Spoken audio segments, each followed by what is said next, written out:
शहर के एक कॉलोनी में एक बुजुर्ग कपल अंकल और आंटी रहते थे। वह कॉलोनी अभी जल्द ही बनी थी, इसलिए उसमें 4 से 5 घर बसे हुए थे। इनका बेटा इन्हें छोड़कर अपने पत्नी के साथ विदेश में रहता था, क्योंकि उसकी पत्नी ये नहीं चाहती थी कि वह घर पर रहकर अपने सास ससुर की मदद करे। ये बुजुर्ग अंकल और आंटी जिस कॉलोनी में रहते थे, उन्हें हमेशा से ये डर रहता था कि कहीं कोई घटना ना हो जाए, इसलिए वे ज़्यादा घर से बाहर नहीं निकलते थे। लेकिन उनका ये रूटीन था कि वह हर सुबह सूरज निकलने के बाद टहलने के लिए निकल जाते थे।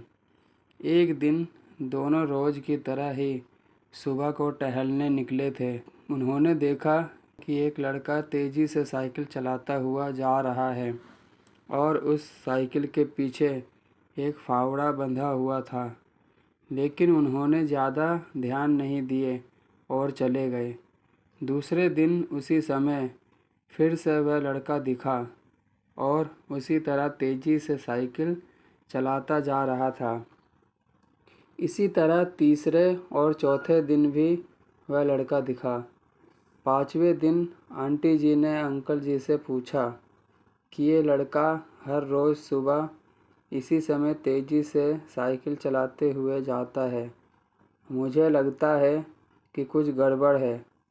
कहीं ये लड़का कोई गलत काम करने तो नहीं जा रहा है। लेकिन अंकल जी ने मना कर दिया कि जा रहा होगा कहीं, हमसे क्या। परंतु आंटी जी बोली, हमको देखना चाहिए कि हमारे कॉलोनी में कोई गड़बड़ तो नहीं। अंकल जी बोले, ठीक है, अगले दिन हम इस लड़के का पीछा करेंगे और देखेंगे कि ये जा कहाँ रहा है। अगले दिन सुबह को फिर से वो लड़का तेज़ी से साइकिल चलाता निकला। उनके पीछे अंकल और आंटी जी भी गईं। उन्होंने देखा कि थोड़ी दूर जाने के बाद वह लड़का एक पेड़ के पास साइकिल खड़ी कर दी। उसी पेड़ के पास थोड़ी सी खाली ज़मीन पड़ी थी और उसे वो खोदने लगा। अंकल और आंटी जी कुछ देर तक देखते रहे कि ये लड़का क्या कर रहा है, लेकिन लड़का ज़मीन खोदे जा रहा था। कुछ देर बाद उन्होंने लड़के से पूछा कि आप ये ज़मीन क्यों खोद रहे हो। लड़के ने मुस्कुराते हुए कहा कि अंकल जी, मैं आप दोनों को रोज़ देखता हूँ, लेकिन आपको मुझसे डरने की ज़रूरत नहीं।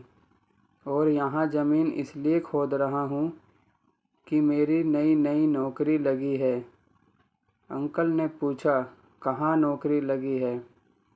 ऐसा कौन सा काम है जिसमें ज़मीन खोदनी है? लड़के ने कहा, मैं बड़े दिन से बेरोज़गार था। फाइनली मुझे फार्म हाउस में काम मिला है और उन्हें ऐसे लड़के की ज़रूरत है जिसे काम करने का अनुभव हो। और मेरे पास कोई भी अनुभव नहीं है, इसलिए मैं रोज़ यहाँ फावड़ा लेकर आता हूँ और ज़मीन खोदने की प्रैक्टिस करता हूँ, ताकि जैसे ही नौकरी पर काम शुरू हो उसमें हमें निकाल ना दिया जाए। इसलिए रोज़ाना मेहनत कर रहा हूँ, कोशिश कर रहा हूँ।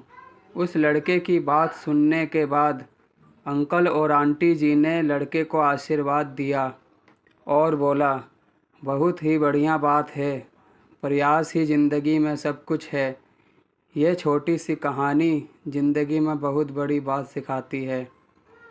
तो अगर हमें सक्सेस होना है तो सक्सेस के लिए सबसे ज़रूरी चीज़ है कि हमें लगातार मेहनत, कोशिश और प्रयास करनी होगी, तभी हम जीवन में सफल होंगे। दोस्तों, उम्मीद करता हूँ हमारी कहानी आपको पसंद आई होगी। अगर कहानी पसंद आई है तो वीडियो को लाइक करें, चैनल को सब्सक्राइब करें और नोटिफिकेशन बेल को ज़रूर दबाएं, ताकि आने वाली वीडियो आपको सबसे पहले मिल सके।